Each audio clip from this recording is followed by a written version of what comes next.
పాటలన్నీ కూడా fast beat లేకుండా చాలా సాఫ్ట్గా మెలోడియస్గా, బహుశా ఇవి కథకి కథనానికి బలం చేకూర్చడానికి చేసినవేమో అన్నట్టుగా అనిపిస్తూ హాయిగా ఉన్నాయి.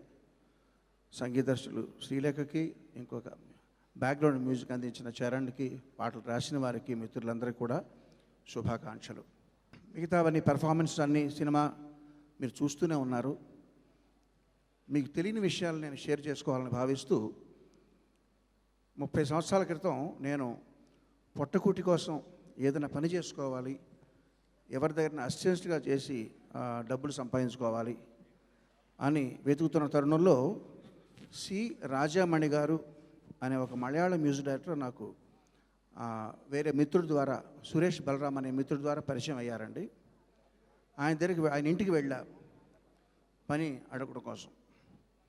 ఆయన నన్ను బ్రీఫ్గా ఒక 2 నిమిషాలు నా స్వరజ్ఞానం అనేది పరీక్షించి, నువ్వు నాకు నచ్చావు, నువ్వు రా, పనిలోకి వచ్చే రేపు రీ రికార్డింగ్కి, ఒక కన్నడ సినిమా రీ రికార్డింగ్కి బెంగళూరు వెళ్తున్నాను. ఆ సినిమా పేరు రోమాంచన. మా ట్రూప్లో ఒక వయలినిస్ట్ రాలేదు, ఆ టికెట్ ఖాళీగా ఉంది, నువ్వు వచ్చేయని చెప్పారండి. నేను చాలా సంతోషించి మర్నాడు ప్రయాణాన్ని సిద్ధం చేసుకుంటుండగా వాళ్ళ ఇన్ఛార్జ్ విన్సెంట్ అని ఆయన ఫోన్ చేసి, లేదు నేను అది ఎప్పుడైతే రాలేదో ఆ టికెట్ క్యాన్సిల్ చేసేసాను, నువ్వు రావద్దమ్మా, తర్వాత వేరే పని ఉంటే చెప్తా అన్నారులే అన్నారు.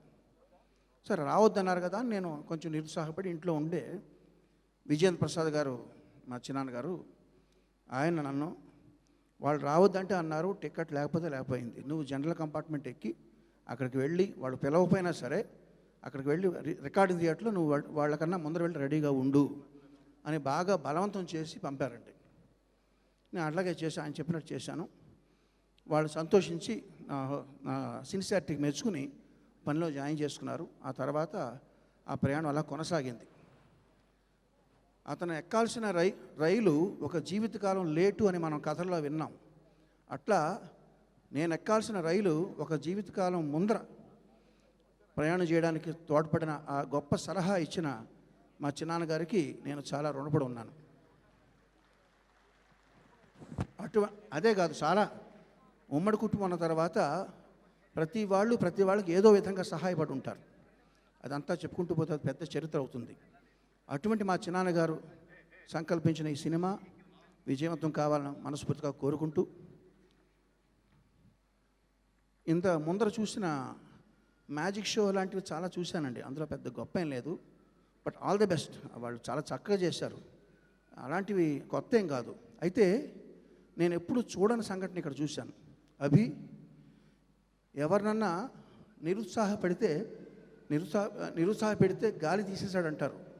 గాలి కొడుతూ గాలి తీసేయడం అన్నది మీకే చెల్లింది, ఎప్పుడు చూడలేదు.